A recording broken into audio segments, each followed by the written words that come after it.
Lord Brunson back at you with the back at you, and I am the best reporting on the Eagles. Man, listen. A lot of things are in question right now. You know what I mean? A lot of things are in question that, I myself had to wait. I had to wait. It was a lot of these accusations already happening, but I had to wait and see exactly if some of these things held any weight. I'm going to speak on Alshon Jeffrey for a minute. You know what I mean? This thing we do here on YouTube, it could be very powerful if you do it correctly. It could be very powerful if you do it correctly. I mean, if you're good at it, people catch wind of your videos. People catch wind of your videos who you would have never thought caught wind of your videos. I'm talking about people who are close to situations that you could only imagine was happening to, and you become privy to information. Now, you don't really want to trust all this information, but sometimes it's in your interest to trust it. I've had a lot of people emailing me and DMing me claiming to be sources of X, Y, and Z, and some of it pans out and some of it doesn't pan out. And one time it pans out, then the other time it doesn't pan out. But this one particular guy, is always right. God told me Bryce Harper was going to the Phillies. He was correct. God, he tells me a lot. God told me we were bringing Orlando Scandrick back. He was correct. By the way, he just got released again today. Some of these things people might take as, oh, anybody could foresee this stuff. A lot of people can't foresee this stuff. You know what I mean? I mean, this guy even told me that we were going to pick Dallas Goedert. Nobody even know who this guy was. We were going to pick Dallas Goedert in the draft. I ignored him that time. I ignored him a lot of times. You know what I mean? But anyway, not to go on and on about that. A lot of things are circling around Alshon Jeffrey that I didn't want to believe and that I still can't believe until, it'll have to be more concrete evidence, man. A lot of these things, a lot of people are saying that he's the rat, he's the mole, he's the source of a lot of negativity right now. And yesterday's game kind of confirmed it. You know what I mean? Not kind of confirmed it. I'm not trying to say he is what everybody is saying he is, but you got to look at body language, man. At some point, you got to look at him coming off the field for all of the big possessions, like calling himself off the field like 6 times.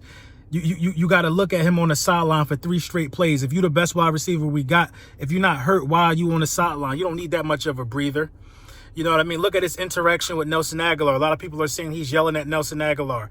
He has an attitude with Carson Wentz. You know what I mean? And these things are visible. You can see these things. It's visible. It's visible. Lane Johnson has came out and said dudes aren't being held accountable. Dudes are showing late to practice, this, that, and the third. Now, this is stuff we're just now hearing. Now, losing will reveal a lot about your team. I'm telling you, losing will reveal a lot about your team. And it's sad to say this, man, that the Dallas Cowboys handled their 3-game losing streak way better than the Philadelphia Eagles handled these last 2 losses. The Dallas Cowboys handled losing to the winless Jets better than we handled any loss we've taken this season. We take a loss to the Dallas Cowboys, now all these secrets are coming out. Dirty laundry is being aired. At the end of the day, a lot of this falls on Doug Peterson's shoulders. Take New England, for example. Michael Bennett, I'm pretty sure has been the same way he's been for a number of years, Michael Bennett. I'm pretty sure he's been the same pompous, arrogant, outspoken person for a number of years right now. For a number of years. He go over to the Patriots and it don't fly. It don't fly. Suspended for conduct detrimental to the team. When the last time the Philadelphia Eagles pulled something like that? If you miss a practice in New England, you ain't suiting up the next day.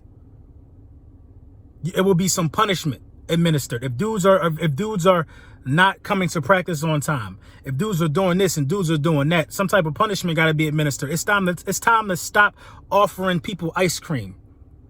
It's time to stop being the ice cream man. It ain't worth being friends to these guys and then you end up looking weak as a coach and losing your job. It's not worth it. You got to coach these guys. You got to hold these guys accountable. You got to.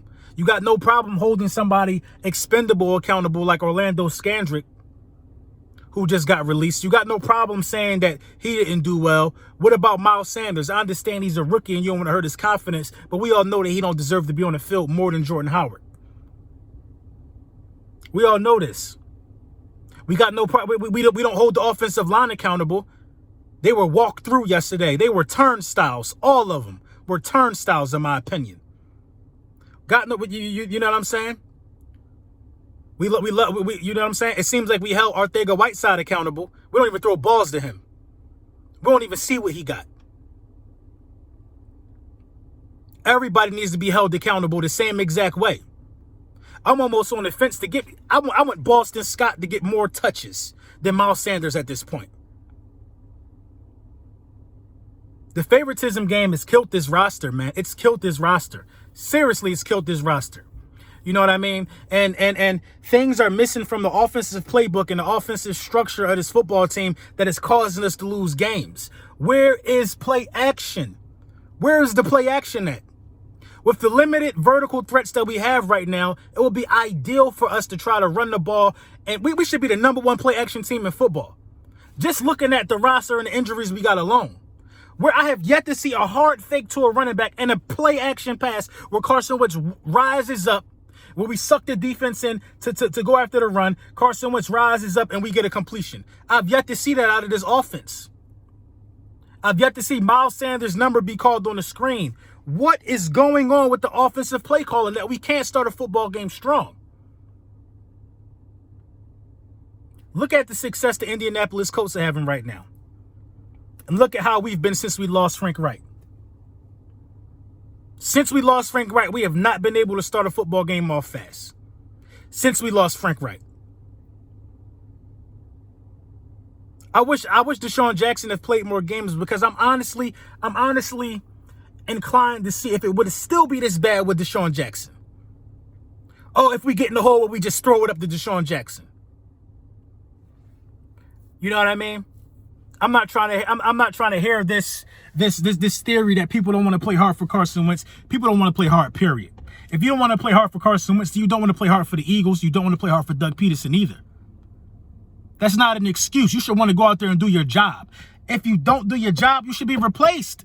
You should be replaced. Why do you think the New England Patriots have been so successful with the least amount of big names on the roster? Because you need people that's going to work. You don't need a name. You need people that's going to work, man. Period. People who think they're larger than the game cause problems like this. And if Alshon Jeffrey is the mole, if he is the rat, then he got to be gone tomorrow. He got to be gone tomorrow. Because if a wide receiver with that ability, and if he's forecasting this type of negativity on the locker room, then I'm almost for certain that Nelson Aguilar's production would rise if Alshon Jeffrey probably even wasn't on the team, if he's the rat. If he's the rat. A decision got to be made. Do you want to win football games or do you want to appease everybody? Because all these aging dudes that we got on our roster and that are under contract, we might have to cut losses on some of them. We might have to eat some of this guaranteed money. We might have to. Now, obviously, if Deshaun Jackson don't even come back this season, you got to bring him back next year. You got to bring Deshaun Jackson back next year. The wide receiver core got to look 100% different, man. You need people that's gonna buy into Doug Peterson. And listen, man, Doug Peterson got to grow a set. He got to grow a set. He got to be furious with this team, man. He got to grow a set. It's not, dog. No, man. It's no more Mr. Nice Guy, man. It's no more Mr. Nice Guy. I'm disappointed in Doug Peterson. I'm disappointed in everybody, man. I'm disappointed in the offensive play calling. It doesn't all fall on Jim Schwartz, man. I'm telling you, man. It doesn't all fall on Jim Schwartz. It doesn't all fall on Jim Schwartz. We can't even keep a defense on the field long enough. Our offense can't keep no defense on the field long. We're averaging 3 points a game in the first quarter. Of course, Carson Wentz's numbers going to look good in the third quarter because his back is against the wall. It's time for accountability, and it's time for the coach to just be a nasty coach. He got to just be a nasty coach. I'm sorry, he got to be a nasty coach. A lot of people hated Chip Kelly, but Chip Kelly wasn't kissing nobody's ass either. He wasn't. I understand. I understand. And don't take that out of context. Of course, I'd rather have Doug Peterson than Chip Kelly. But at the end of the day, we need somebody that's going to hold these players accountable, man. If dudes are coming late to practice all the time and it's the same people, we should have been seeing somebody getting suspended. We should have been seeing somebody getting suspended. To me, it sounds like a bunch of people are doing what they want to do and people are being complacent. Can't have that.